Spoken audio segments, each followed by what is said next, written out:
ஏழரை நாட்டு சனி,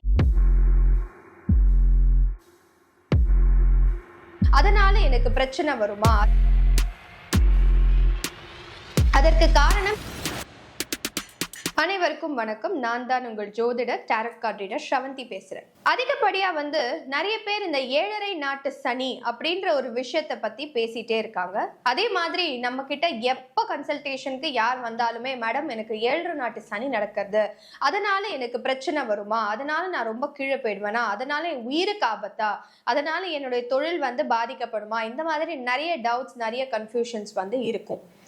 அதாவது பொதுவாக சொல்றதுன்றது வேற.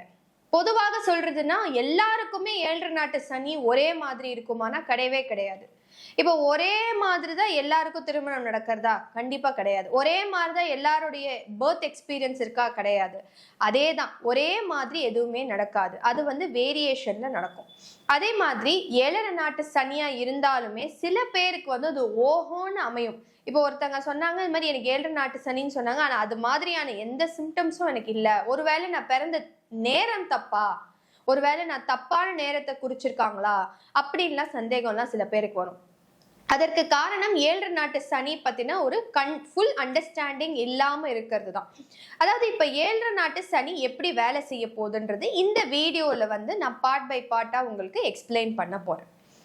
அதற்கு போறதுக்கு முன்னாடி ஒரு முக்கியமான விஷயம், நான் எப்பவுமே நாடி முறைப்படி நாங்கள் லக்னத்திலேருந்து தான் எல்லா பயிற்சியும் பார்ப்போம். அதை நான் என்னோட ப்ரீவியஸ் வீடியோலயே மறுபடியும் கூட சொல்லியிருப்பேன். அதனால முதல் விஷயமே லக்னம்லேருந்து யாருக்கெல்லாம் சந்திரன் 6, 8, 12ஆம் அதிபதியா இருக்கோ அவங்களுக்கு தான் ஏழரை நாட்டு சனின்றது மேக்சிமம் பாதிப்பு ஏற்படும். இப்போ உதாரணத்திற்கு 8 தனுர் லக்னத்துக்கு சந்திரன் 8 அதே மாதிரி கும்ப லக்னத்துக்கு சந்திரன் 6 சிம்ம லக்னத்துக்கு சந்திரன் 12 ஸோ இந்த 3 லக்னக்காரர்களுக்கு எப்ப எல்லாம் அவங்களுடைய நட்சத்திரம், அதாவது அந்த ராசிக்கு முன்ன பின்ன அந்த சனி போகுதோ அப்ப அவங்களுக்கு ரொம்பவே படுத்தி எடுக்கும். அதனால இந்த 3 லக்னக்காரர்களுக்கு ஏழரை நாட்டு சனின்றது கண்டிப்பா ரொம்ப, இப்போ நான் சாதாரண மனுஷனுக்கு ஏற்படுறதை விட அந்த ரொம்ப அதிகமான இம்பாக்ட் அவங்களுக்கு வரும். இதுல ரொம்ப முக்கியமா அந்த நட்சத்திரமும் 6, 8, 12 நட்சத்திரமா இருந்ததுன்னா, அதாவது நான் தனுர் லக்னமா இருக்கேன், எனக்கு 8 சந்திரன், அந்த சந்திரன் மகரத்துல திருவோண நட்சத்திரத்துல இருக்குன்னு வச்சுக்கோங்க. அப்ப அந்த திருவோணம் மேல பயிற்சி ஆகும்போது 8 நட்சத்திரம் 8ஆம் அதிபதி மேல எனக்கு சனி பயிற்சி ஆகும்பொழுது அப்ப எனக்கு இந்த ஏழரை நாட்டு சனி ரொம்பவே கஷ்டப்படுத்துற மாதிரி இருக்கும். ஹெல்த் படுத்தும், உயிருக்கு ஆபத்து வரலாம், ஆக்சிடென்ட் நடக்கலாம், அதே மாதிரி படுத்தல் ரொம்ப ஜாஸ்தியாக இருக்கும். உதாரணத்திற்கு நீங்க சிம்ம லக்னமா இருக்கீங்க, உங்களுக்கு பூச நட்சத்திரம், அதாவது பூசம் அப்படின்றது கடகத்துல சந்திரன் இருப்பாரு, 6 அந்த நட்சத்திரம் 12ஆம் வீட்டுல இருக்கு, அது மேல உங்களுக்கு 12ஆம் அதிபதி மேலே பயிற்சி ஆகுதுன்னா அந்த காம்பினேஷனே ரொம்ப நெகட்டிவா இருக்கும். இதே மாதிரிதான் கும்ப லக்னக்காரர்களுக்கும். கும்ப லக்னக்காரர்களுக்கு அதே மாதிரி திருவோணத்திலேயோ இல்லைன்னா பூசத்திலேயோ இருந்தால் அது ரொம்பவே அதிகமான பாதிப்பை ஏற்படுத்தும். அதனால முதல் விஷயம் நீங்க லக்னத்திலேருந்து பார்க்கணும். ரெண்டாவது விஷயம், யார் எந்தெந்த லக்ன அதிபதிக்கு சந்திரன் 6, 8, 12ஆம் அதிபதியா வராரோ அவங்களுக்கு பாதிப்பு ஏற்படும். அதோட கம்பைன்ட் ஆகி சில நட்சத்திரங்களுக்கு ரொம்பவே ஜாஸ்தியா பாதிப்பு ஏற்படுத்தும். அதுக்கான உதாரணங்களை தான் நான் சொன்னேன். இதுலயுமே இன்னொரு விஷயம் என்னன்னா, சில பேருக்கு சந்திரன் அப்படின்றது ரொம்ப ஸ்ட்ராங்கா இருக்கும். உதாரணத்திற்கு ஒருத்தர் வந்தாரு, அவர் என்ன சொன்னாரு, எனக்கு ஏழரை நாட்டு சனி நடக்குது, ஆனா இப்ப நான் பிசினஸ் ஸ்டார்ட் பண்ணேன், எனக்கு அதை பத்தி தெரியாமலே ஸ்டார்ட் பண்ணேன், ஆனா நல்லா தான் மேடம் போயிட்டு இருக்கு, ஆனா சில பேர் எனக்கு பயமுறுத்துறாங்க அப்படின்னு. உடனே அவரோட ஜாதகத்தை எடுத்து பார்த்தா தசாம்சத்துல பார்த்தா ஓஹோன்னு இருக்கு பயிற்சி. அதாவது தசாம்சத்துல ரிஷப லக்னம், கரெக்டா லக்னத்திலேருந்து 11ஆம் வீட்டுல சனி பயிற்சி நடக்குது. சூப்பரா இருக்கு, எனக்கு நல்லா தான் மேடம் இருக்கு, நான் நல்லா ஓஹோன்னு இருக்கேன், நல்லா பிக்கப் ஆகுது அப்படின்னு சொல்றாரு. அப்படின்னா ஒரு அம்சத்தை வச்சு நீங்க டிரான்சிட் பார்த்தீங்கன்னா அந்த ஆஸ்பெக்ட் இன்னும் கிளியரா இருக்கும்.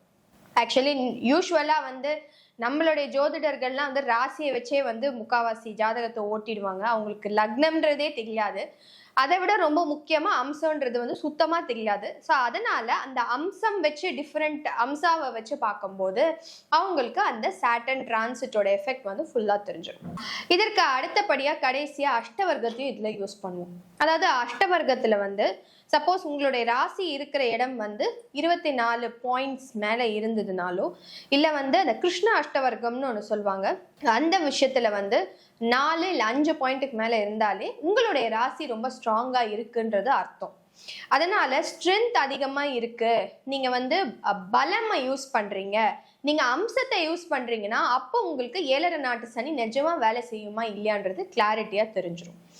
இதை விட அதிக முக்கியத்துவம் கொடுக்கறது வந்து உங்களுடைய லக்னத்திலேருந்து எப்ப எல்லாம் 6, 8, 12ஆம் வீட்டுல சனி பயிற்சி ஆகுதோ அப்பதான் நீங்க ரொம்பவே பயப்படணும். இப்போ உதாரணத்திற்கு எனக்கு 7 நாட்டு சனி நடக்கும் போதுதான் எனக்கு கல்யாணமே ஆச்சு. உண்மையை சொல்ல போனோம்னா அப்படி பார்க்க போனா நிறைய பேர் வந்து 7 நாட்டு சனில நீங்க உருப்படவே மாட்டீங்க அப்படின்னு சொல்லியிருக்கணும்.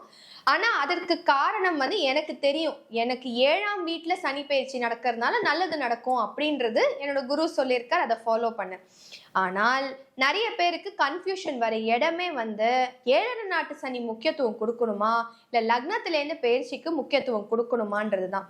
ஸோ அதை தான் வந்து இந்த மாதிரி நீங்க பாத்தீங்கன்னா இன்னும் கிளாரிட்டியா உங்களுக்கு தெரிய வரும். இதெல்லாம் நீங்க பார்க்கணும்னா அட்லீஸ்ட் ப்ரொஃபஷனலி உங்களுக்கு கொஞ்சம் ப்ரொஃபிஷியன்சி இருக்கணும். அப்படி இல்லைன்னா நீங்க கவலையே பட வேண்டாம், எங்ககிட்ட கன்சல்டேஷன் வரலாம். இதுக்கான டீட்டெயில்ஸ் எல்லாமே உங்களுக்கு உங்க ஜாதகத்தை பார்த்து நாங்கள் சொல்லிடுவோம். சப்போஸ் அந்த மாதிரி இருந்தாலுமே நீங்க பரிகாரம் பண்ணி எப்படி சரி பண்ணிக்கிறதுக்கான வழியும் உங்களுக்கு கரெக்டாக சொல்லிடுவோம். இந்த வீடியோவை மறக்காம லைக் பண்ணுங்க, ஷேர் பண்ணுங்க, அதே மாதிரி என்னுடைய சேனலையும் சப்ஸ்கிரைப் பண்ணுங்க. தேங்க்யூ.